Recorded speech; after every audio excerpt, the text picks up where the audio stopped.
Hi. Hi, Rachel. How are Hi, you? Anabel. How are you? How are you doing? I'm good. Doing well. How are you? I'm good. I'm good. Continuing on with quarantine. Yes, I know. Who would have thought? Awesome. Well, I'm really happy that you're joining me today. Thank you. I'm so excited to be here. This is a topic that I'm super passionate about personally. Awesome. Yeah, nutrition for sure and Mhm. food. I'm a major foodie, so this is really Yes. exciting for me as Yes. well. So, Annabelle, I really want to hear about your journey to your professional career. A lot of dancers struggle on their journey from the pre-professional track to the professional track. Yeah. What has been a challenge that you've felt that you've had to overcome? It could be related to food, it could be related to body image, or you could just, anything. Yeah, I mean, for me, it was definitely confidence and like coming into my own, like finding who I am and not comparing myself to other people. I think that as a student, I did that a lot, especially when I was younger. I definitely struggled with some body image stuff when I was 14, and that was like when I started to get really serious about dance. I'm actually in my studio right now that I'm Love it. in New Jersey. And yeah, so when I was about 14, I started to restrict my eating and just, I don't know, for some reason I thought that it would, make me a better dancer, whatever it was, like change my body, just because I was comparing myself a lot. And then I went to Houston Ballet. I trained there in the school for a year and then in the second company for a year. And I think there I started to, that was the first time I had lived on my own. I was 16 and I had to learn that, food is fuel and what I ate really impacted how I would feel for the entire day, Mhm. how my rehearsals went, my overall mood. And then I joined ABT after a year in Houston Ballet too. And I think that also moving back to New York really showed that I don't know. I grew up a lot, and I realized that a lot of the body image issues that I had been having were actually not really accurate, and I really needed food to fuel my rehearsal days. And we have like our long Met season at ABT, and rehearsal days can be really long and hard. So I think that I kind of created this really positive relationship with food after coming back to New York. And Mhm. also, I go home occasionally. So it's just nice to like enjoy food with family and friends. And Yeah, so, yeah. I yeah, mean, listen, you've touched on so many points already. Just the very fact that you, at a young age, were comparing yourself to other dancers in the mirror. I mean, what dancer doesn't do this, especially when they're 13, exactly. 14, 15, like going through that in that student mindset? Because, the mirror is a funny thing. We want to use it to improve our technique and a little bit of comparison. It's not comparison, but learning from others and seeing what others can do can definitely help us motivate ourselves to progress in our technique. But then when Definitely. we take it to the next level and start comparing our body to other bodies, it gets to be very detrimental. But it sounds like you were able also at a young age to realize that that wasn't really getting you anywhere. And I love that you said that you realized that the thoughts just weren't accurate. And Yeah. that's something that I recently was talking about in this body confidence challenge that I just did this past weekend, because I feel like we start to have all of these thoughts develop in our head about what our body looks like, what our body should look like. And it's not our fault that we have these thoughts, because we're coming from not just the dance world. I mean, our culture in general is obsessed with thinness and Exactly. changing our body. Just that whole idea is an obsession in our culture. So I think that dancers are more vulnerable to taking those messages and being like, well, if I don't feel this way, something's wrong with me. I should be feeling like I should change my body and compare myself to others. So it's amazing that you were able to, at a young age, take that and be like, no, this is not accurate. This is how my body looks. This is how my body's supposed to look. And I actually need the food to fuel my dancing. Yes, absolutely. And I felt like even if like I didn't even at a certain point I stopped looking at my body like in terms of weight and started realizing that I had been looking at it in this way for so long, and I should actually just look at it like, how can I improve my technique? How can I improve my artistry? Because that's what the audience really sees. Just coming into like this environment, ABT is just like the most friendly family environment, and really like learning how to take care of myself. That was like a big step in changing that mentality a bit. Yeah, definitely. I mean, you also were on your own at a very young age, which is something that's very common for dancers who are going off to second companies or pre-professional schools, Yes. whether you are in the same country or whether you're traveling abroad. Very difficult to go on your own and have to, really be forced into making these decisions about food and about what you're putting in your body. Also knowing that as a dancer, your body is your instrument. So, which kind of leads me to my next question, which is, would you say that it was when you were in Houston or that when you moved to New York and started ABT that you really made the connection that food was actually fueling your performance? So I'd say that like probably when I came back to New York, when I was in Houston, my first year I was still pretty restrictive. I was still young and I lived in like the dorms. And then my second year, I just kind of was done with like thinking about food, and I was like, I found this food freedom. But I mean, Houston Ballet was really, really an intense program. The second company was intense, but I feel like I really learned a lot more when I came back to New York. Being closer to family, and also like having all these amazing restaurants, and I learned how to cook really well. So I think that also really helped me, just like finding what works for me too, and realizing that like seeing this direct correlation, right? Like what I eat like in the morning sets me up for my classes. And I hadn't really thought about that before. I was really just like counting calories or trying to like eat as healthy or clean as possible. Yeah. So I feel like I found more of a balance when I came back to New York. Yeah, I can very much relate to that, because when I was dancing full time and restricting myself, I was living on Long Island at the time. And it wasn't until I actually started commuting and dancing and then living in the city that my relationship with food changed, because there were so many more options presented to me, and I was also on my own for the first time. Yes. I remember Crumb's Bakery. Do you remember Crumb's? Oh, so good. I remember, but at that time I also started studying, so I was also at NYU, and I just remember being like, oh my God, I have to figure out how I can find freedom, exactly the word that you said, because there's just way too many good options out there, and restricting myself from them is just, it's not fun. I kind of realized that I actually loved food. Yes. That was like the turning point for me. In Houston, I was kind of like, I know that this is unhealthy mindset and I need to change this. But in New York, I was like, I love eating out. I love food. I love cooking. And, it became my passion in a way. And so that kind of like transformed for me. And I think that helped with the body image. Like I started to realize that it has nothing to do with food, really. It's just your mentality, and a lot of how your body looks is just, genetics, and it's not going to change based on what you eat for the most part. Absolutely. Absolutely. One major misconception for all the dancers that are listening is that we can change how our body looks. And I will say that restricting and counting calories or viewing food as, you said before, as clean, like you have to eat 100% clean or this amount of calories every day, your body will change, but it will change temporarily, and then it's going to backfire. And that's what dieting and that's what restrictive eating does. So if you're able to nip that in the bud early and realize that if you have this obsession with healthy eating or eating clean or wanting to know the amount of calories, try and turn that obsession into actually coming to terms with the fact that you like food and you enjoy food. And I think, similar to exactly what you're saying, that was a turning point for me personally. Right. And also coming to terms with the fact that, at that age, your body does change and you become a woman. And I know that it can be scary, but it happens to everyone. And even dancers, like it's a lot of it is in your head, your body's changing and you feel completely different, but it's a good thing. And I know that's really, really hard to, acknowledge. And it did take me some time to just, you're becoming a woman or, a young man or whatever it is. And, it's definitely, it's different, but.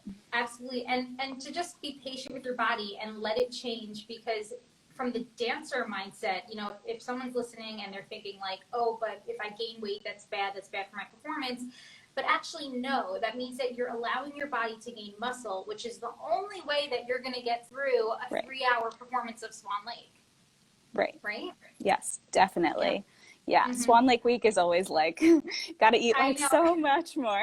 There's a Crazy. lot of bananas in that dressing room, and a lot of Levain cookies too. You know, Sure. at the end of the Sure. end of the week, we all reward ourselves after the last Yeah. show. You know, so yeah. So I do want to ask you about how you usually do fuel your body, but just before I get to that, because we are in such a different time now, and because you didn't have your Met season this summer, how Mhm. are you staying motivated while not being in the studio and while being at home? Yeah, I mean it's super hard. I've just been trying to like maintain some sense of routine. Still, I've honestly been eating very similarly to how I usually do, just because that's what feels best for my body, whether or not I'm working intensely or not. But I try and keep like, you know, pretty active. I try and do at least something every day, maybe not like crazy, whether it's going for a walk or doing a little bit of yoga. I've been trying to read more and finishing my Mhm. degree, so that's good. Oh, You know, awesome. it can be great to like have time to, you know, find other things that you truly enjoy. Mhm. And cooking a lot. We've been cooking a lot.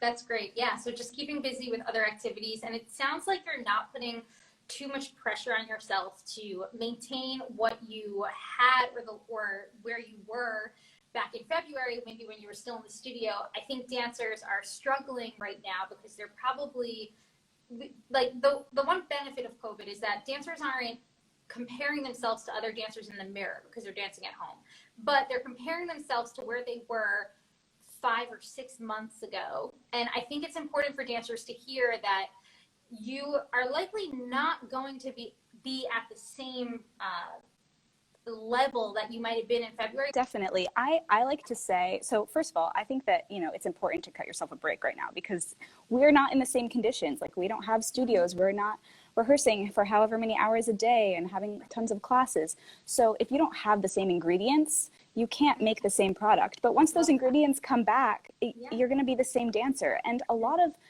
improving and what dancers think of as improving is really just like being in good ballet shape and, you know, like taking classes every day and like your muscles start to feel like really like good and, you know, in the right position or whatever it Yeah. is. But actually, like, now is an interesting time to think about how you could really improve your artistry and technique, something that, you know, is harder to improve. Mm-hmm. A lot of like, we think that we're really, you know, when we're really in shape, we're like, oh, I'm at the peak of my, you know, but actually it's interesting to think, you know, maybe it's just because I've been dancing a lot, so I'm just, my Mm-hmm. body's used to it. Mm-hmm. So now it's really like a lot of it is thinking about, you know, the dancer you want to be, and when you come back, like what to work on and the little things you Yeah. can work on now. And Yeah. also to kind of tie into what you were saying before about how you stay motivated during this time, I think that we can use this time to start finding other activities that interest us, and then that in itself plays a role in the depth of what you can perform as a dancer. You know, for dancers who obviously it's so easy for us to be so hyper focused on Definitely. our technique and improving pirouettes and fouettes and all the technical aspects of class.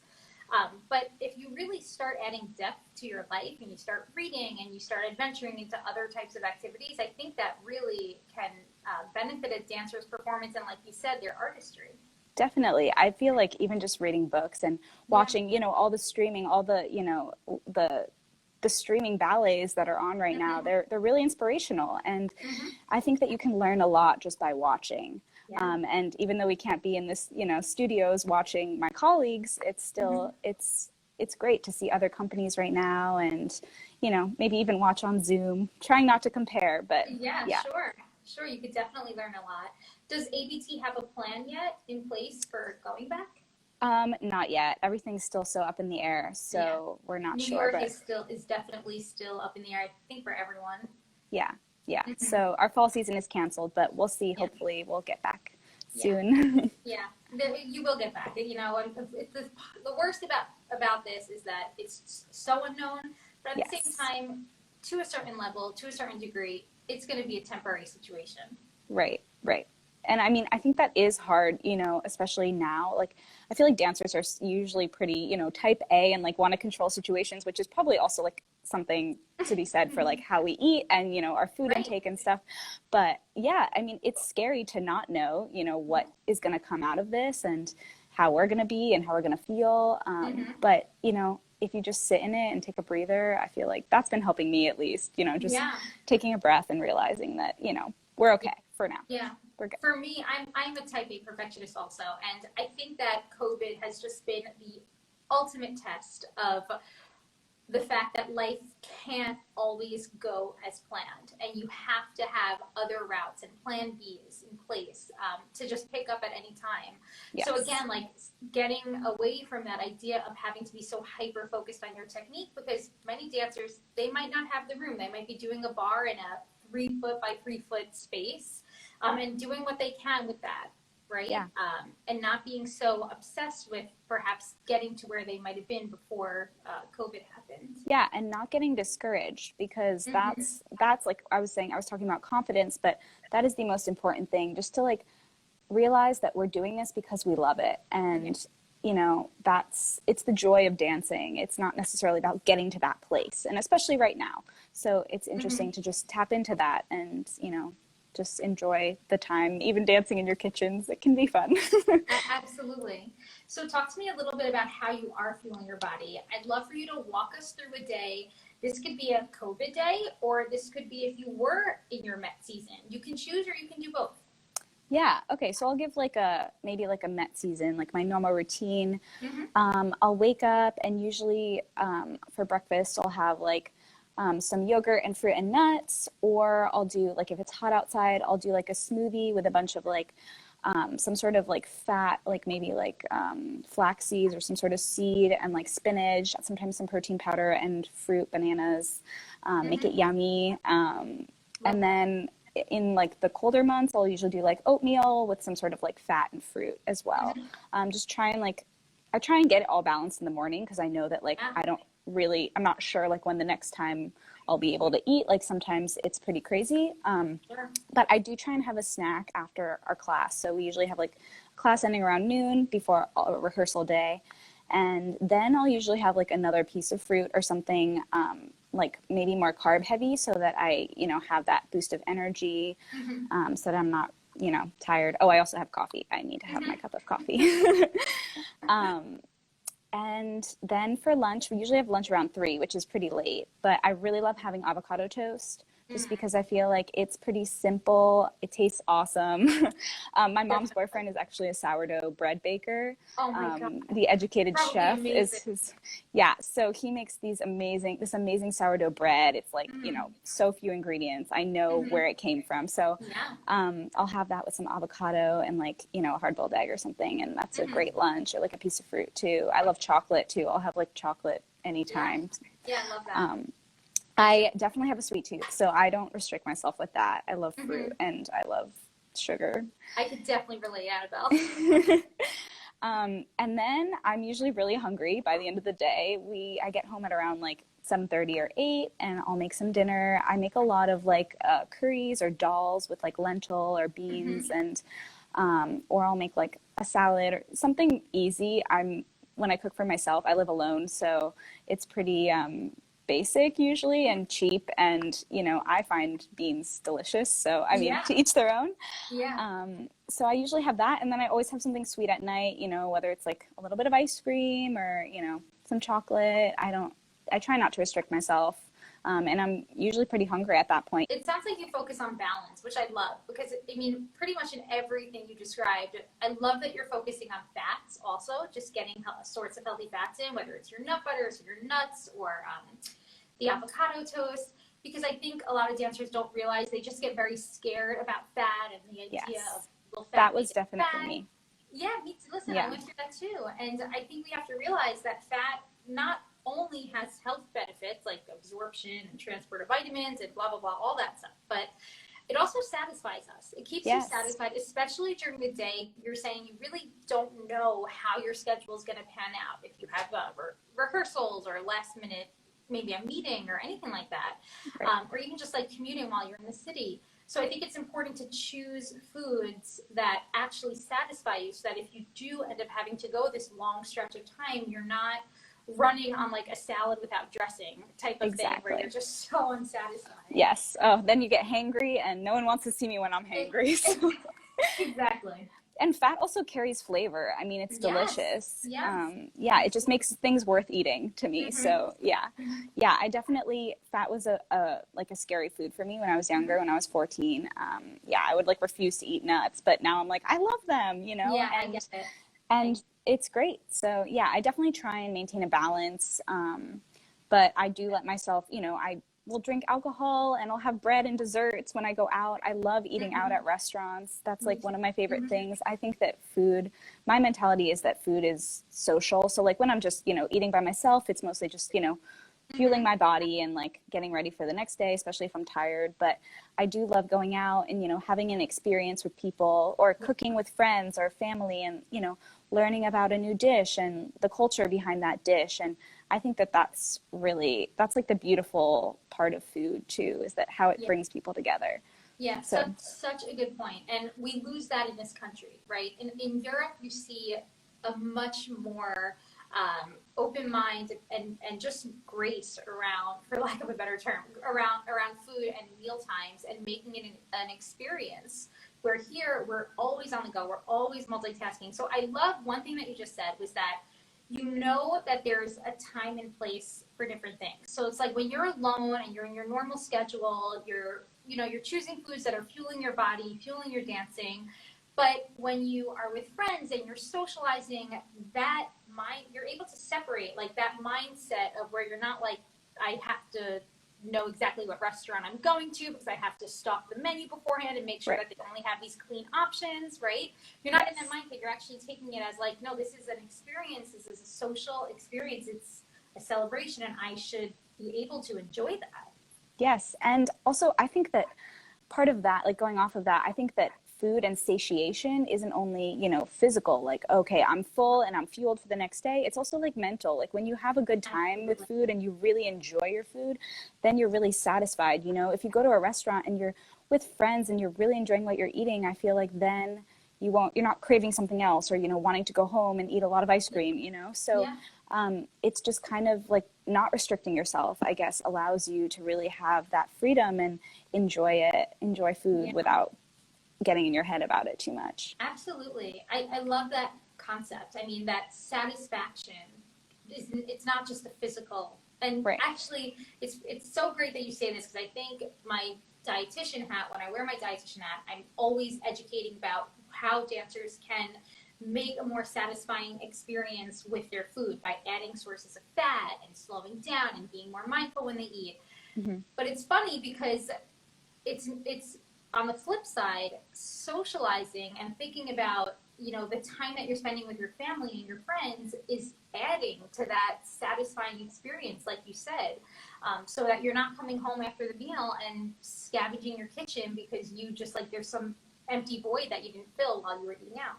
Exactly. Sometimes I say, like, honestly, it's the end of a week. I need a drink. You know, I mean, not need, but I would like one. And it's nice to be able to, you know, honor that and like figure out what you really want. Because I feel like for so many years, and I'm sure many other dancers think like, this is what I should eat. Like I should eat a lot of vegetables and no fat and don't drink and no desserts. And once you realize that you can, it's like, you know, your body, you start to eat more intuitively and your body knows what's good for it. And, you know, sometimes that's vegetables and sometimes you need a dessert. And I think that that's great. Absolutely. I think a lot of dancers get scared when they think about intuitive eating or listening to your body because they're like, no, I have a sweet tooth, so I'm only going to want sweets. I'm only going to eat cookies. Once I start, I won't be able to stop. And they just really lose this trust in themselves. But exactly what you said, if you start or if you stop labeling food as good or bad or what I should eat and what I shouldn't eat, then you can actually listen to your body and you make space for that, for your body to actually tell you what it needs. And most often than not, you're going to realize that like you can have the dessert when you're socializing, when you're with your friends and you want the dessert. But if you were like heading into a studio, you're probably not necessarily going to feel great by having a big cupcake beforehand. So maybe save that for when you can eat it. and feel exactly. good afterwards than like jumping into a rehearsal. You know what I Oh, mean? I will never forget the one time we had Levain cookies in our dressing room before the Met season. It was like a performance of whipped cream, and we had to wear white Oh god. unitards. And I think I ate like 5 Levain cookies. I don't know what came over me, but I was like, oh my gosh, cookies. Yeah. And I felt so sick during that dance. I was like, okay, never again. It took me Oh a my. while before I could eat Yeah. Levain cookies again. Yeah, you learn But from the experience, right? You had a bad yes, experience and you learn from it. So I think it's important to know that like you will learn, your body will tell you when there's a time and a place for different things. You know, you might want more of like the hard boiled egg and the whole grain crackers before jumping right, into whipped cream than right. the Levain cookie. Yeah, I tend to actually I really like eating my like main meal before a show. I Okay. know a lot of people wait to like eat dinner after. Yeah. And I'll usually just have like something light just because I like to like usually have like a little snack and then go to sleep before a show. So like a lot of people are like, whoa, you like eat a lot before a show. I'm like, well, that's what works for Interesting. me. And you know, everyone Yeah. is completely different. Yeah. So yeah. And that's honestly like the point why I do a lot of these lives is because I love letting dancers hear how different dancers are fueling their day, because it's probably been 70% of the dancers I speak to will have their main meal after the performance. I Right. think you're in the smaller percentage of dancers that are really having this bigger meal before going on stage. So Hmm. it's really interesting that it really is individual. It's what works for your body. Yeah. And I mean, it also depends on what I'm doing, right? If I know that I'm going to be doing like a lot of cardio, maybe I'll wait to like Sure. eat a Sure. little, eat my maybe Mm-hmm. a little bit more after. But Mm-hmm. for the most part, I enjoy eating, 2.5 hours before the show. If I have a meal, Yeah. like I'm totally fine by then. Yeah. So yeah, I usually do that. I like taking like electrolytes or something if it's a Sure. really like hard show and if I'm sweating a lot. And then the bananas, like I try and, Sure. I mean, fruit is just magical. So Mm-hmm. it helps with that, And it's giving you those quick carbs, which is perfect for just like running on stage and without weighing you down too much. So I think that's great. Yeah, Mm-hmm. definitely. So So yeah, and rehydrating after at night, like yeah. making sure I'm drinking a lot of water. That's Yeah. definitely important. Yeah. And you said you usually, even if you have a big meal beforehand, you usually do have a small snack Oh, after. definitely. I think it's also part Mm-hmm. of just like relaxing and like winding down. Yeah. Like I want to munch on something, whether, Mm-hmm. whatever it is. Sometimes I do go out for like dinner after as well. It Mm-hmm. really just depends like how hungry I am and what my plans are. But yeah, I try and like keep a pretty flexible schedule. Like I try not to eat the same thing every day, and I try to like kind of maybe plan my meals at different times. Like just Mm-hmm. trying to like be a little more flexible with myself, Yeah. so that I'm not getting into like this, strict routine. Absolutely. Which can But be I so will eat something. Yeah, it could be so easy for us to get it's very routine, very repetitive with what we eat. I struggle with that in all honesty. I struggle with if I find something that I like, it's almost very difficult for me to break from it until the point where I get sick of it. so I Yes, think it, I think it's a good thing that I personally have to work on, just being more active to switch it up sometimes and get in variety. definitely. I actually want to try. There's a bunch of like co-ops right now, like Mhm. Misfits Market, Imperfect Yes, Produce, yes. and I want to try something like that. I mean, I don't, because I feel like getting vegetables and fruits and whatever produce that might be different for me Hmm. is really fun and exciting because I can learn how to make new foods, and then also I'm Yeah. not eating the same thing Yeah, and every it forces day. you. It forces you to really experiment with things that you might not otherwise buy.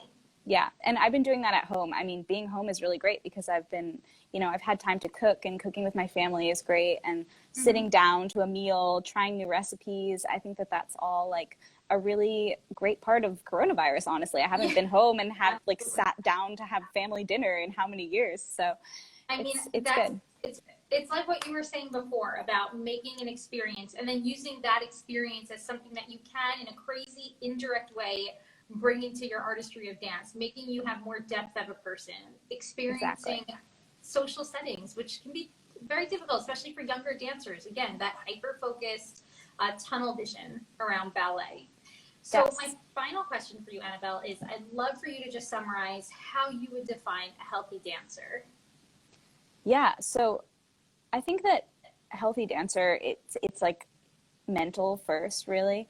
Mm-hmm. You can eat as many vegetables and have, the perfect, balanced diet and everything. But if you're not if you don't enjoy dancing, and if you're, you know, saying terrible things in your head about your body and you're not trusting your body, then, you know, it's time to reevaluate and see, like, you know, it's not about like necessarily what you eat, which is kind of like strange because we say like it is, food is fuel, and of course like it is so important what you eat. I think you are what you eat, and that's like, you know, but a lot of it is mental, and you know, having stress around food only kind of makes it more, it makes it like a fear. Makes food fear, and that is like the worst thing. So I think that trusting your body, and also like realizing that we do need to eat, and it's, I don't know, for me, I tried for so many years to restrict myself and maybe eat less, but then I would want this food, and then I would maybe binge on foods that, you know, snack foods that I didn't think were good for me. So I think that being healthy is just understanding what your body needs and listening to your body. Having to balance the physical need for food, because you're right, our body is our instrument as a dancer. We have to take care of it. We have to know what we're putting into it. It's the whole reason why I started like everything with my business and what I work with dancers on. But at the same time, dancers have a very vulnerable position towards black and white thinking and all or nothing thinking, or type A, perfectionist, like all the words that I can just throw in that mean the same thing. Yes. And I think it's very easy for us to get tunnel vision over perfecting the foods that we eat, thinking that it's going to perfect our performance or our body. And I love what you're saying in the sense that it's the mental aspect comes before, because you can be so type A about what you put in your body. You can have the cleanest diet in the world, okay? I have my own experiences with that years ago when I was restricting.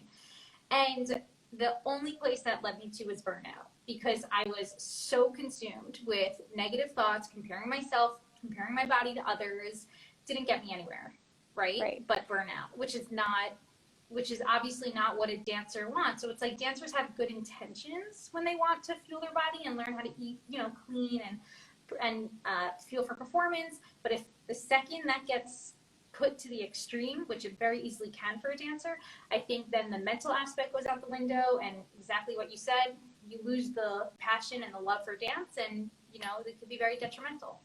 Yeah, food